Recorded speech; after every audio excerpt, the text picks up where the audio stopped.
16 நாட்களுக்கு பின்னர் மீன்பிடிக்க சென்ற ராமேஸ்வர மீனவர்களை இலங்கை கடற்படையினர் கண்மூடித்தனமாக தாக்கி திருப்பி அனுப்பிய சம்பவம் அப்பகுதி மக்களிடம் பெரும் அதிர்ச்சியை ஏற்படுத்தியுள்ளது. ராமேஸ்வரத்திலிருந்து மார்ச் 13ஆம் தேதி கடலுக்குள் மீன்பிடிக்க சென்ற 19 மீனவர்களை இலங்கை கடற்படையினர் சிறைப்பிடித்து சென்றனர்.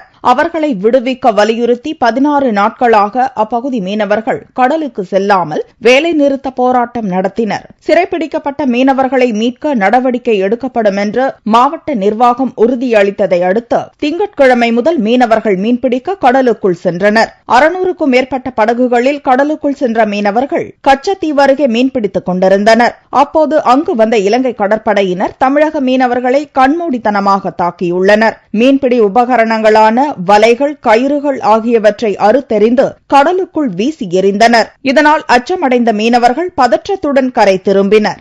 இதனிடையே மீனவர்கள் மீது இலங்கை கடற்படையினர் நடத்தும் தாக்குதலுக்கு பாரதிய ஜனதா மாநில தலைவர் பொன் ராதாகிருஷ்ணன் கடும் கண்டனம் தெரிவித்துள்ளார்.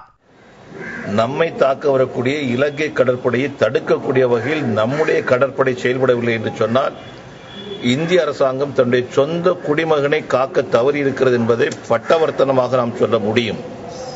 பாரதிய ஜனதா கட்சி இதை வன்மையாக நாம் கண்டிக்கின்றோம்.